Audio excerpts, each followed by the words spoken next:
Ô, pessoal, é sempre um prazer muito grande estar aqui com vocês, né?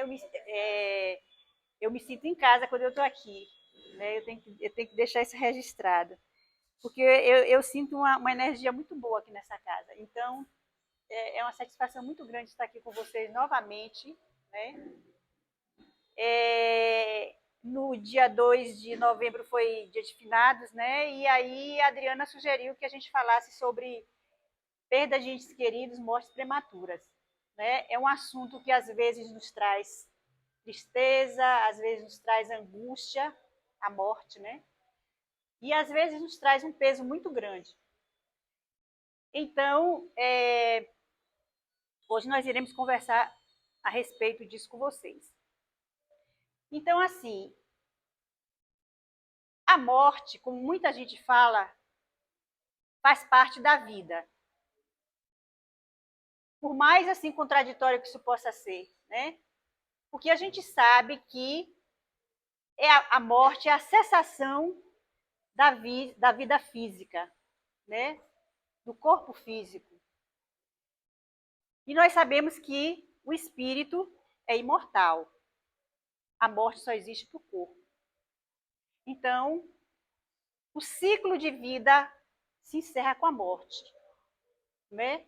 Quando um chega, o outro vai embora. Então, a morte faz parte da vida, né? E essa morte, na verdade, é uma transposição, é um passar para uma outra esfera, para uma outra dimensão, né? Uma dimensão diferente da nossa. Né?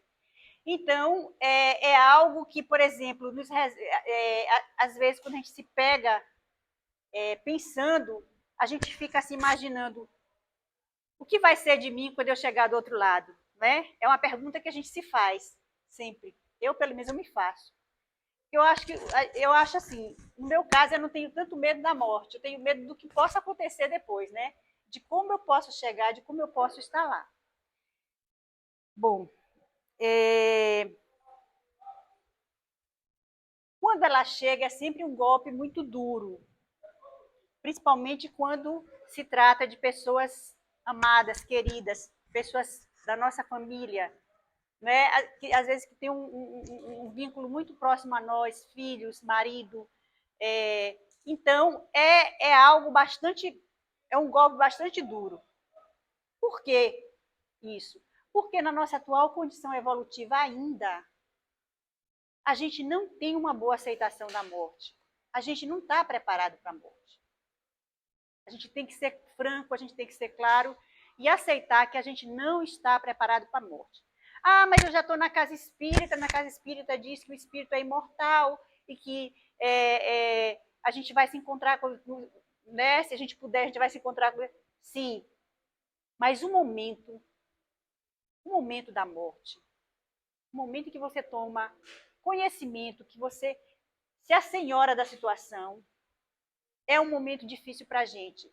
Quer a gente seja católico, budista, espírita, é um momento difícil para a gente. Por quê? Por causa da nossa condição evolutiva. Os espíritos mais adiantados, né, ou então aquelas pessoas que estão convivendo conosco nessa encarnação e já têm uma evolução espiritual maior, esse golpe não é tão duro para ela. Por quê? Porque ela já tem a certeza da fé em Deus. Tem a certeza de que a divindade não está cometendo nenhuma injustiça. E se conformam, né, como tem que ser. Que assim seja. Então, assim, para a gente, nós, meros mortais, como a gente diz, né, pessoas ainda de pouca evolução, ainda é um golpe duro. Não adianta dizer que a gente está preparado, que não está. Quando chega, a gente chora, a gente questiona, né? E vem aquelas perguntinhas básicas, né, na cabeça da gente. Por que isso comigo? Por que, Senhor, que tu estás me provando? Por que é que isso está acontecendo? Né? Eu não merecia isso. Coisas assim, né? Porque, geralmente, quando é uma pessoa mais jovem, por que essa pessoa e não eu, que já estou mais velho? Não é? A gente ouve as pessoas falarem assim. Mas a gente sabe que não existe injustiça nas leis divinas, né? Deus não cochila, Deus não se engana, Deus não se distrai, né? Deus é onisciente, ou seja, ele tem ciência de tudo o que está acontecendo conosco. Então, se aconteceu, é porque tinha algum propósito. Agora, nós vamos ver, né, os tipos de morte para a gente entender o processo de cada um. Então, uma coisa tem que ficar bem claro para a gente: Deus não injustiça ninguém. Deus não dá a nós aquilo que a gente não tem a condição de suportar. Tá? Então, isso tem que ficar bem claro.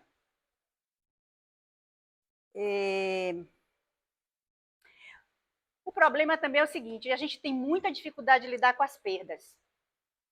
Perda de uma amizade, perda de um relacionamento, perda de um emprego, né? E perda das pessoas que a gente ama. Um dos motivos que dificulta a perda é a nossa sensação de posse sobre o outro. Meu marido, minha mulher, meu filho, meus parentes, meu pai, minha mãe. Na verdade, é uma coisa que é inconsciente na gente. Não é uma coisa maldosa. Mas nós temos digamos assim, uma sensação de que a gente possui o outro nesse aspecto, né? Que a gente é dono do outro. E não é verdade. Não é verdade. Os nossos filhos, Deus nos deu para a gente conduzir, mas nós não somos dono dele. O marido que a gente tem hoje é o nosso companheiro para a nossa jornada, mas nós não somos dono dele. Ou a mulher, ou o filho, seja o que for. Mas a gente, como ainda é apegado, né? A gente sofre por isso. Exatamente por causa desse apego que a gente tem às pessoas. É natural a gente se apegar às pessoas, né? Mas a gente tem que ir entendendo, ressignificando isso, para que, por exemplo, quando você chegar no momento em que você tenha que separar do seu filho, ele vai morar com a mulher dele. Tem mães que sofrem, que entram em depressão, né, que ficam. Eu me lembro de um casal que as filhas foram morar, uma no Pará, outra no Acre. Eles ficaram de um jeito, parecia que elas tinham morrido. O que é isso? O apego. Então a gente precisa saber dosar as coisas, né? Saber dosar as coisas para a gente não sofrer. Não é pelos outros, não, é para a gente não sofrer. Porque quanto mais a gente se apega, mais a gente sofre, né?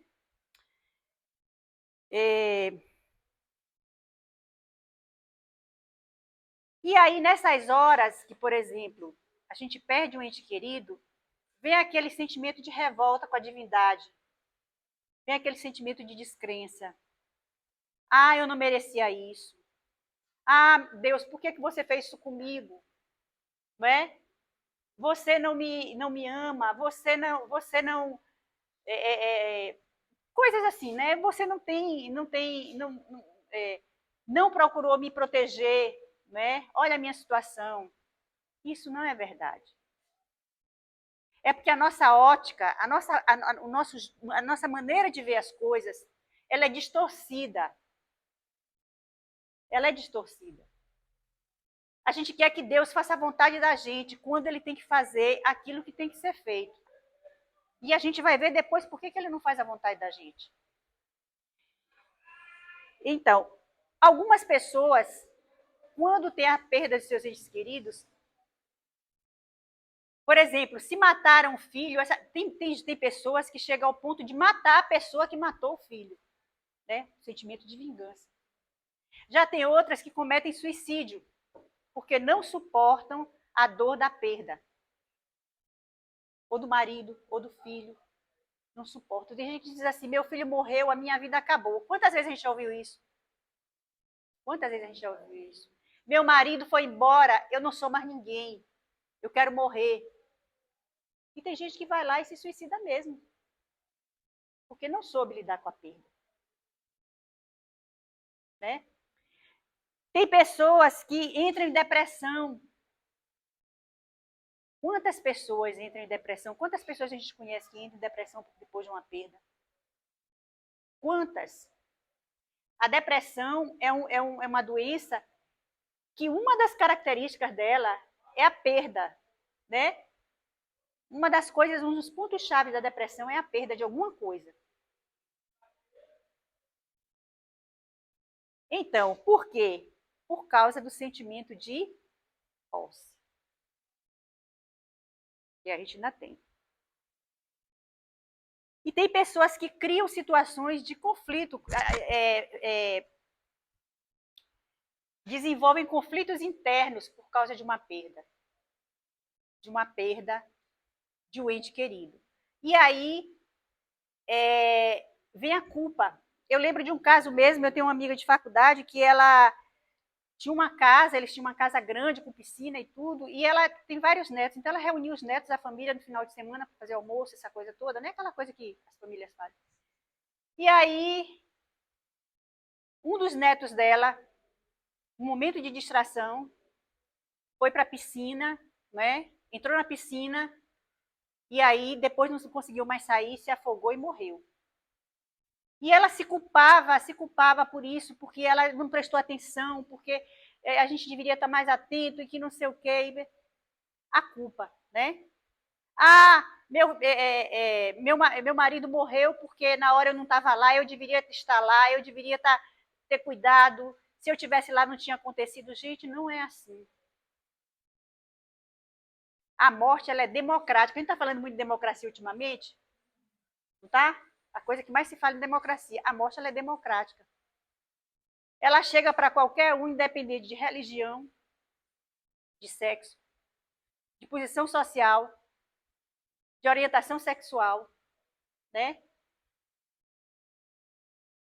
Enfim, ela chega para todo mundo. Quando a gente não tem um entendimento de que Deus faz as coisas certas e que nós não sabemos o que nós nem falamos, aí é muito ruim. Então, é preciso que a gente tenha um entendimento da vida após a morte, de que o espírito é imortal, de que nós, quando desencarnamos, estamos mais vivos do que nunca e mais libertos, porque aqui tem um corpo físico que limita a gente, mas no mundo espiritual nós estamos mais livres. A gente precisa ter essa noção, né? Então, isso acontece também por falta de fé, né? Nas leis, falta de compreensão da lei de causa e efeito. Então, quando nós nascemos, nós já trazemos o nosso bilhete de volta. Não é? A gente não traz a nossa passagem de volta comprada? Quando a gente viaja, a gente não compra a de ida, mas traz de volta. A gente também já traz a nossa passagem de volta, né? Então, temos que aprender a nos preparar para o nosso desencarne. E nos preparar também para o desencarne das pessoas com quem nós amamos. Que pode ser um desencarne uma idade maior ou muito cedo. Mas nós precisamos analisar a questão da morte e, assim, a gente nunca está preparado, mas a gente tem que internalizar que ela existe, né? Ela faz parte da nossa vida, mas ela precisa ser entendida para que quando chegar no momento, o sofrimento não seja maior. Então, como é que nós vamos aprender a nos preparar para a morte? Procurando viver bem. Quem vive bem, morre bem.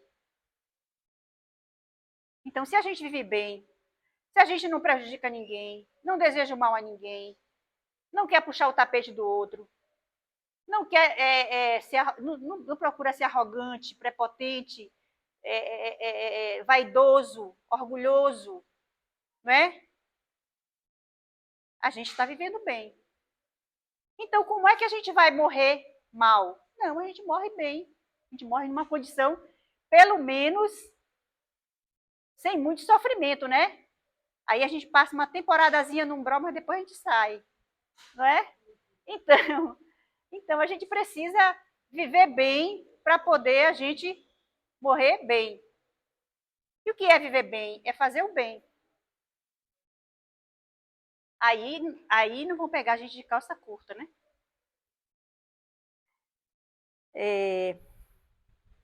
Isso aqui eu já falei. Tem um escritor chamado Gibran Khalil Gibran. Ele tem um livro chamado Profeta. Não sei se alguém aqui já ouviu, já leu. Muito bonito o livro. E ele diz assim: vossos filhos não são vossos filhos. São os filhos da ânsia da vida por si mesma. Vêm através de vós, mas não de vós. E embora vivam convosco, não vos pertencem. Olha que coisa profunda. Na verdade, os nossos filhos pertencem a Deus, são de Deus, não são nossos. Né?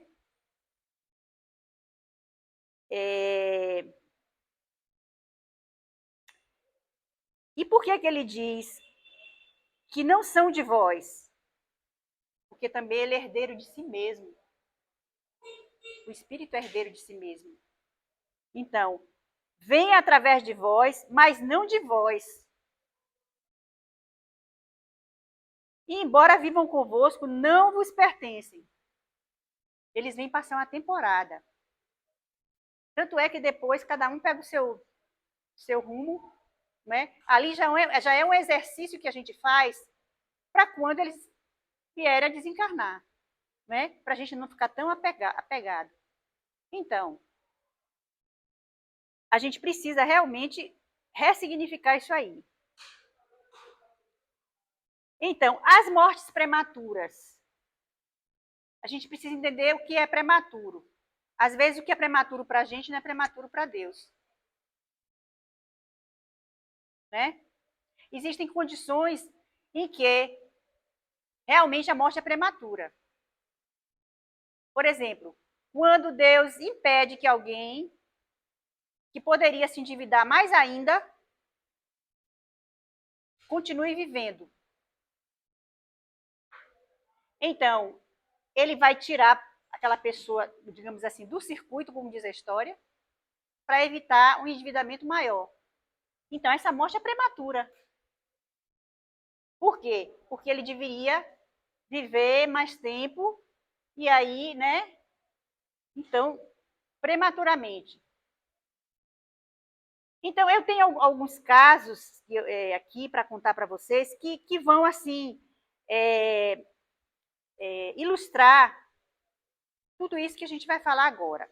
Eu tenho, assim, uns 4 casos aqui. O primeiro é de uma companheira nossa, trabalhadora da casa espírita, que tinha alguns filhos, né? E um deles, logo pequeno, ela contou para a gente, assim, que logo pequeno ela percebeu que ele tinha, assim, determinados hábitos. Por exemplo, eles tinham um comércio e eles deixavam dinheiro lá, e ele ia e pegava. Quando o pessoal vinha, ele já tinha tirado. E aí eles achavam aquilo engraçado, esse menino é danado, olha o que ele faz, não sei o quê. Não assim, não corrigiu isso, né? E ele foi crescendo, crescendo, e assim, a cada dia que passava ele queria uma roupa de marca, ele queria, foi na adolescência, né? Roupa de marca, uma coisa melhor, um negócio assim, né? E começou a se envolver com drogas. Começou a se envolver com drogas e tudo, se envolver com pessoas que não deveria, e aí ele começou quando não tinha dinheiro para as drogas, ele começou a fazer pequenos furtos com essas pessoas que ele se envolveu. E aí foi preso uma vez, a mãe foi lá, pagou advogado, soltou, a segunda vez pagou advogado, soltou. E aí, um belo dia, ele numa discussão com um traficante lá, uma pessoa perigosa, foi morto a queima-roupa. E para ela foi muito difícil essa perda, porque ele era uma pessoa jovem, né? E a pessoa que assassinou ele morava próxima à casa dela. Como era uma pessoa perigosa, ela não podia denunciar, ela não podia fazer nada. E ela tinha que passar todos os dias na porta dessa pessoa e passar por ela. E ela dizia pra gente que quando ela passava por ela, ela tinha vontade de voar no pescoço dele e fazer justiça com as próprias mãos. Imagine a situação. Então foi muito difícil para ela. Foi preciso que o trabalho da casa espírita ajudasse, foi preciso que houvesse muita conversa, né, para que ela não odiasse, que era uma pessoa infeliz, né, e também dizer no seguinte aspecto, que isso que aconteceu com ele foi uma providência, né, da espiritualidade, para evitar que depois ele cometesse outras coisas mais graves, tirasse vidas de várias pessoas, né, e se endividasse mais ainda. Então, dessa forma, ela conseguiu encontrar conforto, porque realmente foi uma pessoa muito difícil. Entrou em depressão, né? Muito tempo tomando remédio, fazendo tratamento psicológico, mas foi uma morte que teve que ser, né, prematura, porque, na verdade, ele poderia cometer outras coisas, né? Prejudicar outras pessoas. Teve um outro caso de um dos amigos dos meus filhos, né? Ele morava perto da gente e eles foram criados juntos, jogando videogame na casa um do outro, iam lá para casa, iam para casa dele. Menino lindo, parecia um anjo assim, muito bonito. Mas assim, o pai dava tudo, o pai fazia as vontades e tudo. E aí, quando foi um certo dia, um dos meus filhos chegou e disse assim: minha mãe, Lucas estava me chamando para a gente cheirar loló. Aí eu falei assim, será que a mãe dele sabe disso? Ele disse assim, eu não sei. Aí eu disse assim, o que você acha? Eu devo falar com ela? Ele disse, eu acho que a senhora deveria. Cheguei, conversei com ela e tudo, expliquei. Ela disse, não, eu vou tomar uma providência com relação a isso. Porque era como se fosse um filho para mim. Era uma pessoa muito querida da gente. E aí, o pai levou para Aracaju para poder ele estudar lá, fazer faculdade, né? Passou no vestibular, fez faculdade, mas ele continuou sendo permissivo, sendo mão aberta, e aí o menino começou a beber, e aí, um certo dia, ele deu o carro para ele bebeu demais, e aí ele, numa dessas saídas, ele bateu o carro no poste, ficou em coma, 24 horas depois veio a óbito. Então aí a gente vê, né?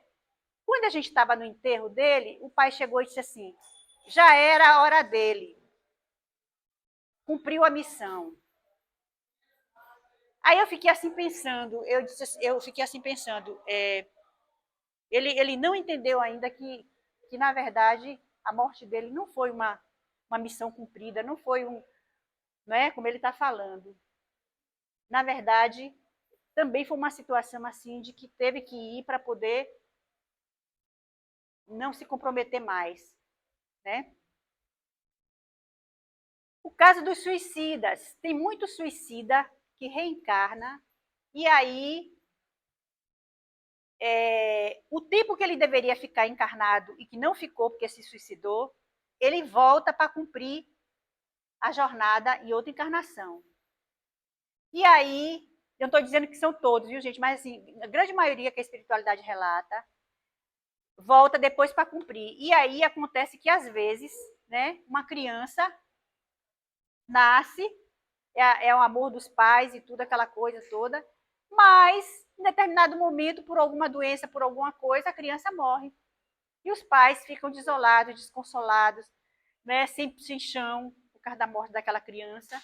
Mas, às vezes, é um suicida que está retornando. Então, a gente não entende, às vezes, quando uma criança parte assim, né? É um dos casos, né? ou um resgate de outras vidas que essa criança precisava fazer para poder se reajustar com as leis. Então, disso tudo, a gente tira, tem um outro caso aqui que eu também vou falar, mas disso tudo a gente tira a lição de que Deus não comete justiça com ninguém. E que ele sabe direitinho o que é que a gente precisa e a forma que ele acha para poder corrigir o nosso espírito doente, né? Um outro caso, o caso das balas perdidas, né? Que a gente vê por aí. Muito comum, né? Crianças, às vezes, morrem por bala perdida. Já vi casos de pessoas que estavam dentro de casa assistindo televisão, houve um tiroteio e uma das balas chegou e atingiu a pessoa em cheio e morreu. E aí? O que a gente diz disso? O que dizer disso? Alguém tem alguma ideia?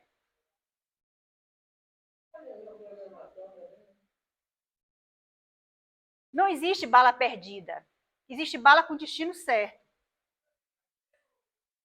Quando a pessoa precisa de fazer o seu resgate, às vezes é uma pessoa que não está nem no contexto da situação, está fora, tá. Eu vou contar um caso aqui agora. E aí sobra para ela.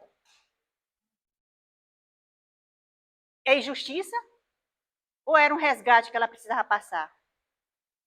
Agora, se a pessoa está vendo um tiroteio e se coloca lá para tomar tiro, aí é suicídio.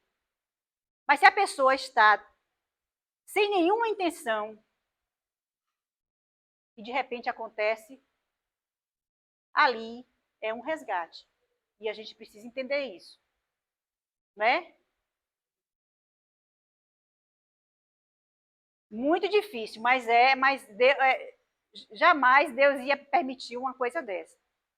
A gente precisa ter bem claro isso. Eu vou contar essa história aqui, que aí talvez fique mais fácil de vocês entenderem. Eu sou do Maranhão. E no Maranhão tem uma área que parece o Pelourinho, aqueles casarões antigos e com muitos bares. Né? E aí uma turma de pessoas do curso de medicina saiu para comemorar o fim do semestre. Foram para um bar, sentaram e começaram a conversar. De repente, surgiu uma discussão, o dono do bar com os policiais lá.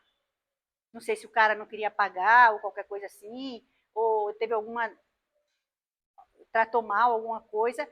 Eu sei que ele deu, acho que 3 tiros, e um dos tiros pegou num dos estudantes, de nome Rogério, e ele faleceu. A mãe ficou desolada, deprimida, não comia, não dormia. Ele era um excelente filho, era uma pessoa que era querido por todos os amigos, era uma pessoa assim estudiosa, aquele filho exemplar que toda mãe quer ter. Então, ficou todo mundo comovido, houve uma comoção geral na cidade. Aí, a mãe dele, por várias vezes, foi em Uberaba, nessa época Chico era vivo, para falar com o Chico Xavier, porque ela não conseguia entender, ela não aceitava e queria que ele dissesse alguma coisa que confortasse ela. Foi várias vezes, não conseguiu. Depois tentou mais uma vez, aí ela conseguiu falar com o Chico. E aí, ela estava na plateia, quando Chico chegou e disse assim, quem é a mãe de Rogério? Eu não lembro o nome dele todo, Rogério. Aí ela começou a chorar. E aí ele mandou a carta para ela dizendo que ela não chorasse, que as lágrimas dela faziam ele sofrer demais, a saudade que ela tinha, o sentimento de justiça que ela desenvolveu dentro dela, querendo justiça com as próprias mãos, querendo justiça a todo custo. Aquilo ali fazia mal para ele. Que ela entendesse que aquilo ali foi o momento dele que tinha chegado, porque a missão dele já estava cumprida. Aí é a história da missão cumprida. A missão dele já tinha se cumprido. Ele era um espírito bom. Então, no Evangelho está lá. Você não acha que é egoísmo você manter, reter o espírito que já cumpriu a sua missão na Terra, porque você quer que ele fique? Você quer que ele não saia de perto de você?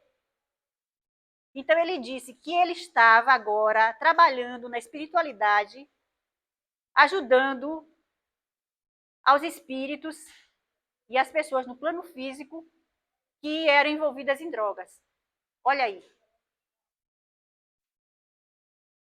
Então, dessa forma, ela conseguiu conforto. E conseguiu entender o porquê das coisas. Então, não existe vacilo por parte de Deus. A gente que vacila. A gente que se distrai. A gente que faz essas coisas todas. Deus não faz isso, não.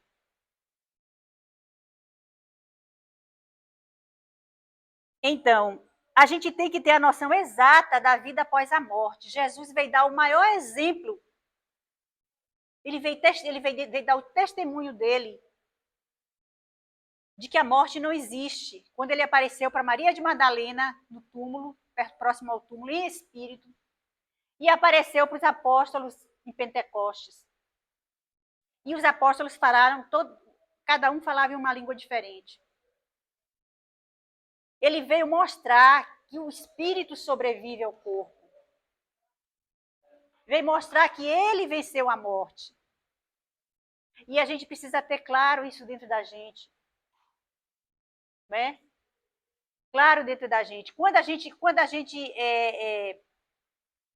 desses casos assim que ocorrem essas mortes, quando tiver a revolta a tomar de conta, a gente tem que lembrar, né, das palavras de Jesus. Tem que lembrar do exemplo de Jesus.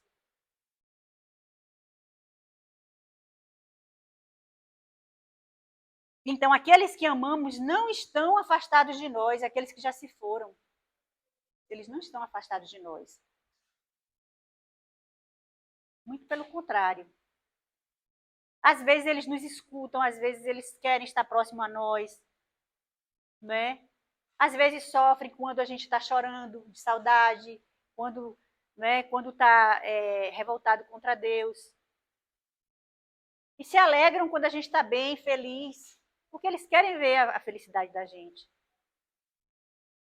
E o que a gente tem que lembrar também é o seguinte, que não existe essa separação eterna. É possível que a gente receba na nossa casa uma pessoa que foi mãe e pai da gente, um neto, um sobrinho. Existe essa possibilidade de retorno. Então, nós não estamos separados definitivamente das pessoas que nós amamos e que já se foram.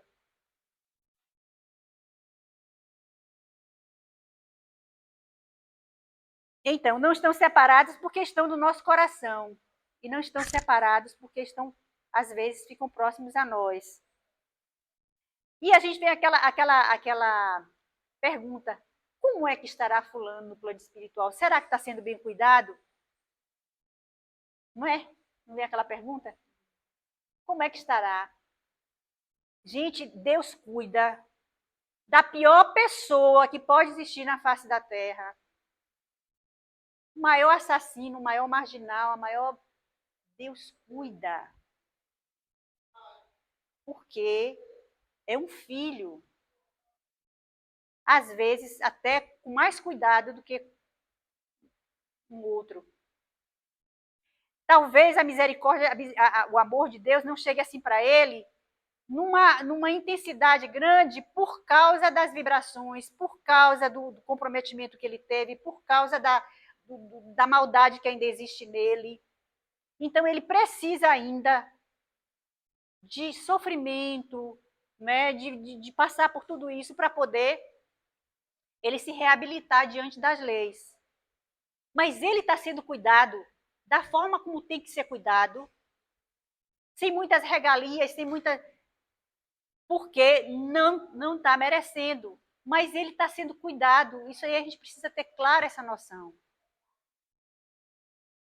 Deus não abandona ninguém, não abandona nenhum de seus filhos.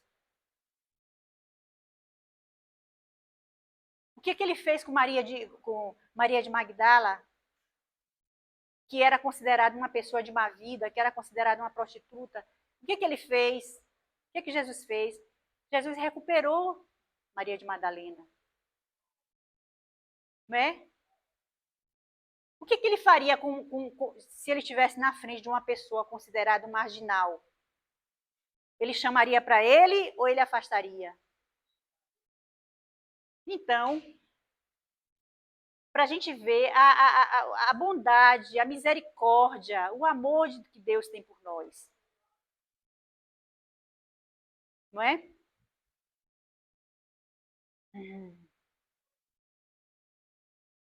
Então, o luto, ele é necessário. O luto, a perda, né? O luto, o período de luto, que muita gente diz que é de 2 anos, às vezes tem pessoas que prolongam esse luto para não sei quantos anos. Ele é necessário, a gente tem que respeitar as pessoas que perdem os entes queridos e entender que aquilo é uma fase que elas estão passando, necessária para elas. É uma fase de compreensão do que houve, de amadurecimento para o acontecimento que houve. Ninguém vai aceitar de imediato a morte de alguém. Quem disser aqui, levantar o dedo que vai aceitar, eu não vou acreditar. A gente não aceita porque foram anos de convivência, né? Você se apega às pessoas. Então é necessário que haja esse luto. Quer falar alguma coisa? Ah, para mim, sei que você levantou a mão? Ah, pode falar.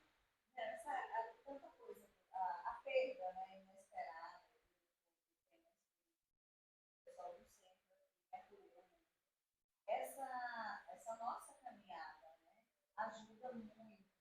Se eu não tivesse aqui na casa, já estava aqui, já estava trabalhando, eu não teria enfrentado com um pouco mais de leveza a perda do meu irmão. Primeiro, ele tinha 56 anos, estava no melhor momento da vida dele, ele estava assim, candidato, ia ser, para você ver o que é a coisa, né? Ele não queria essa viagem, um acidente de carro, na hora. Ele não queria ir para essa viagem. Ele atrasou a viagem. Se não fosse no interior, ele tinha perdido o ônibus. Mas aí ele chega ainda, sai do lugar dele no ônibus, com poucos quilômetros que ele entrou no ônibus, viagem. Aí ele saiu e foi para uma outra poltrona conversar com uma senhora, que era vizinha dele lá, na casa de fazenda. E aí sentou com ela. A única pessoa que morreu no ônibus foi ele. Então, assim, pra gente foi terrível, né? Aceitar uma partida dessa. Mas aí você tem o quê? Uma pessoa tão querida e tão amada. Os 10 irmãos, ele era assim, o dileto. E aí parte numa dessas. Se a gente não conhecesse até o sistema político, foi uma coisa que fez a gente acreditar. Eu, no princípio, achava que ele era tão bom que Deus estava precisando dele. Lá. Era a minha ideia. Depois eu vi que o sistema da política era tão sujo, tão nojento, que ele não ia aguentar, não ia suportar a convivência ali com a família, gananciosa nas coisas. Ia ser um sofrimento tão grande e Deus não quis que ele sofresse. Aí tirou. O luto é outro processo que você vive, porque cada coisa que lembra, que é que mais me marcou, foi o enterro dele, foi na fazenda da gente, nossos filhos também, com o pôr do sol mais lindo que eu já vi na minha vida. Mas foi o mais dolorido. Aí eu corria de todo o pôr do sol. Eu corria para não ver o pôr do sol, porque foi a lembrança que ficou da partida dele. Uhum. Aí mexe. Essas coisas marcam mesmo. Então,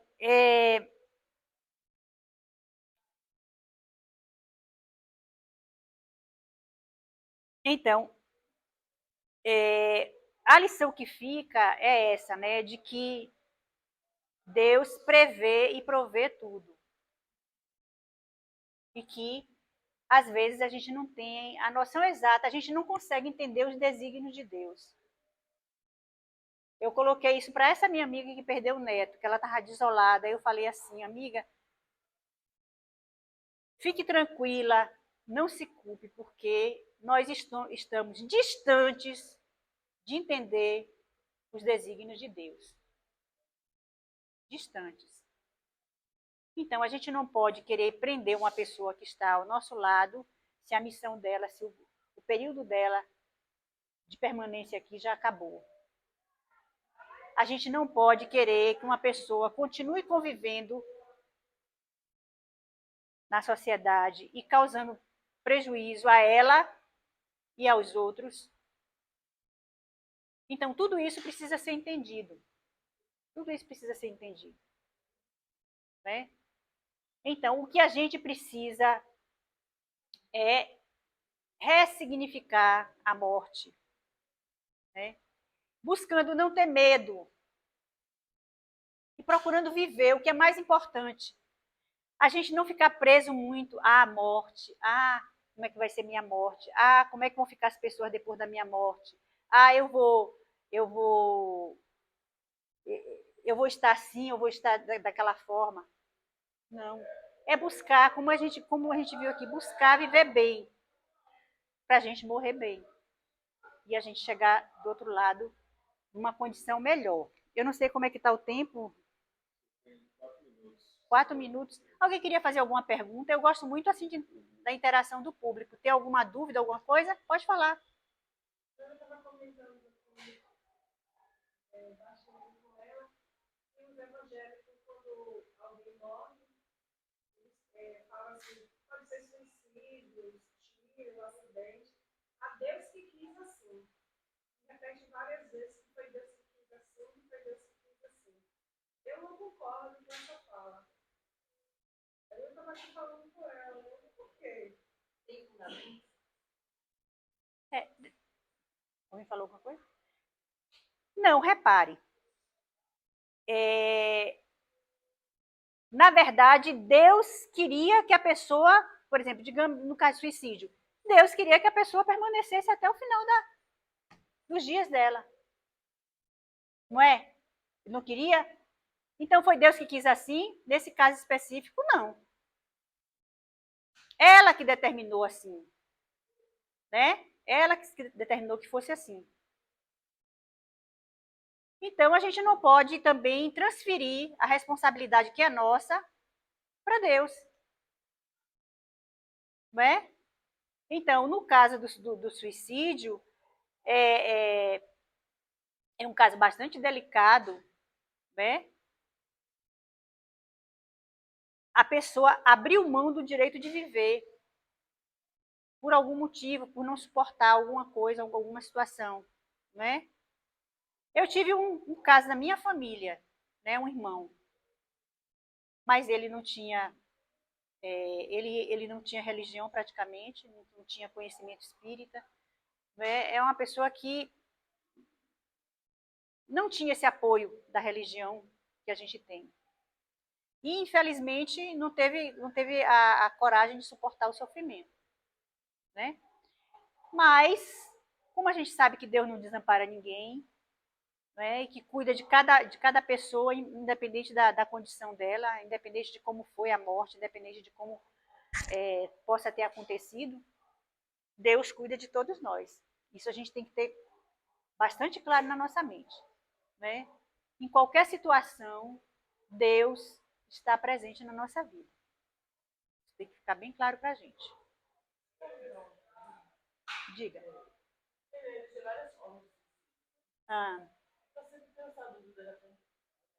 Eu não entendi essa última parte.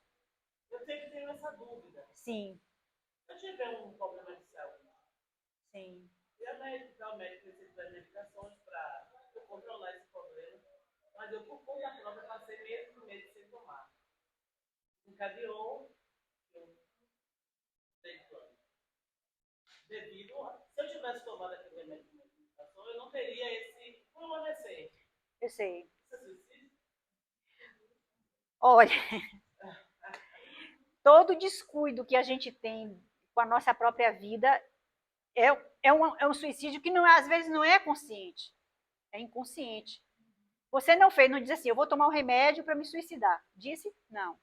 Mas você deixou, você foi, digamos assim, me desculpa a expressão, foi negligente com sua saúde, né? Então, na verdade, foi algo que não foi bom. Mas, assim, foi bom que você tenha tocado nisso, porque a gente também tem a questão de quem tem vícios de um modo geral, né?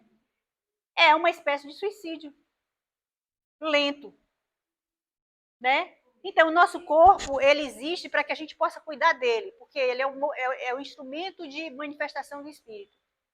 Quando a gente não cuida bem desse corpo, é negligente, como foi André Luiz, vocês viram em nosso lar, que ele era uma pessoa que ele tinha os vícios dele, a alimentação, o desregramento e tudo. Então, ele chegou no mundo espiritual como suicida. Certo? Agora, foi uma coisa que já passou, você não está cuidando agora? Você está cuidando agora do corpo direitinho? Da pressão?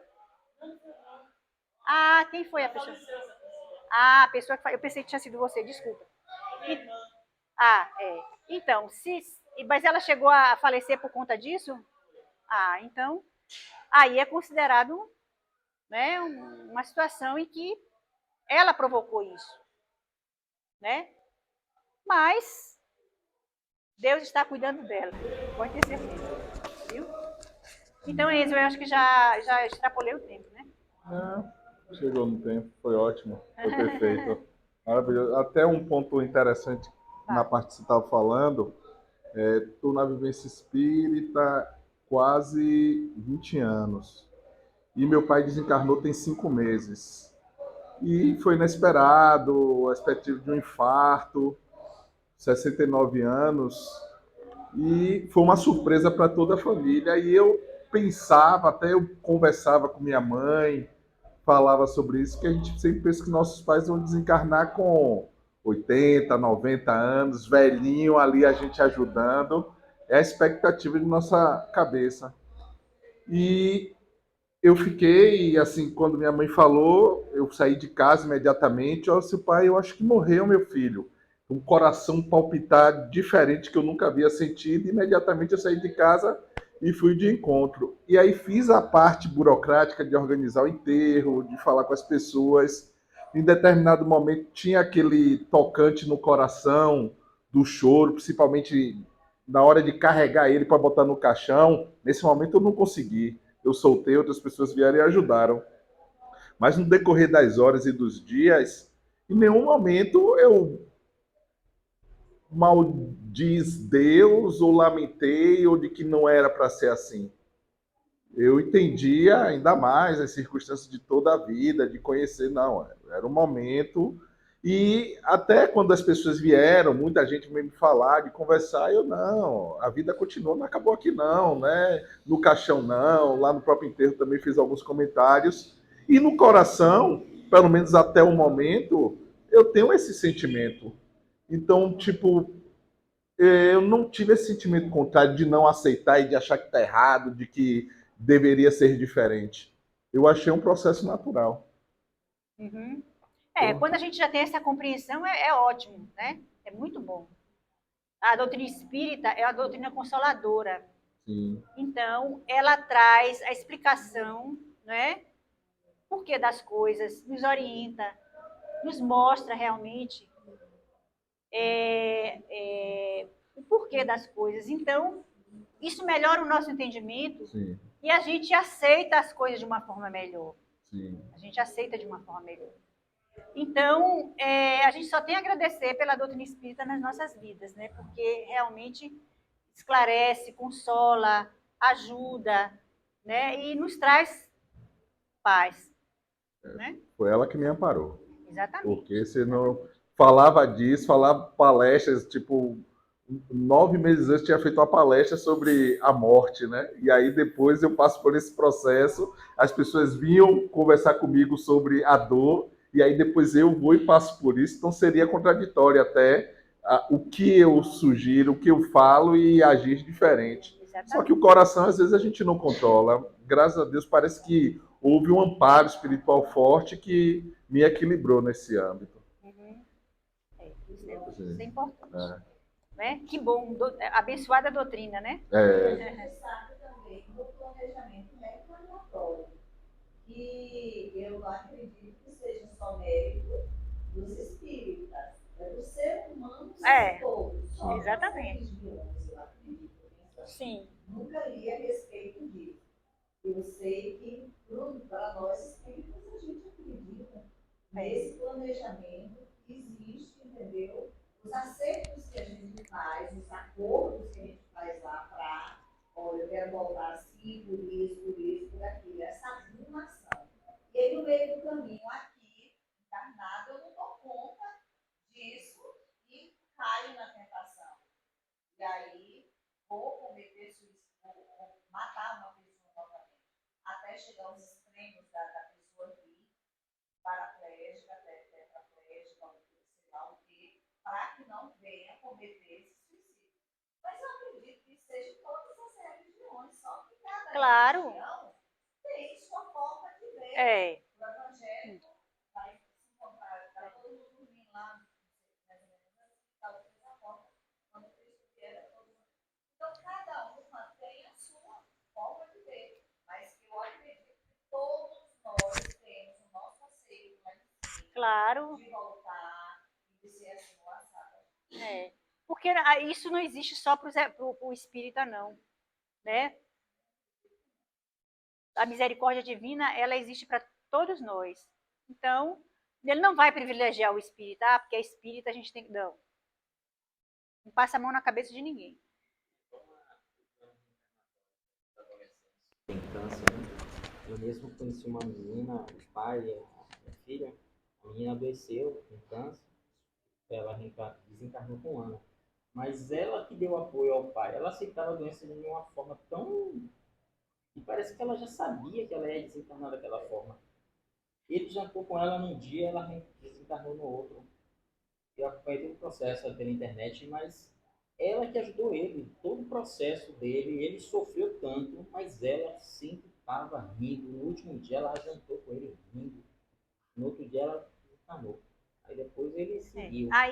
Mas ela já tinha com ela o plano reencarnatório dela, que ela ia desencarnar com aquela doença ali. Mas aí é maturidade espiritual. Né? Isso é maturidade espiritual.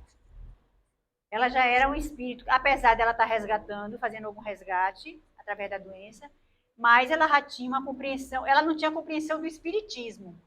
Mas, porque, gente, é o seguinte, às vezes a gente pensa que só o espírito evolui. Tem tanta gente, minha mãe era uma pessoa super, ultra, mega caridosa, mais do que eu, mais do que qualquer pessoa. E era católica apostólica romana de orar o texto todas as 6 horas da tarde. Não era uma pessoa boa? Era. Então, a questão da bondade, do desprendimento, da caridade, da evolução, ela existe para qualquer religião, para qualquer pessoa. Tem gente que é mais espírita do que nós, assim, e não é, quer dizer, não é da doutrina espírita, mas consegue exemplificar coisas mais do que a gente faz. Então, isso é relativo. A evolução, ela existe para todas as pessoas da humanidade. Né? Então, eu acho que agora o tempo encerrou.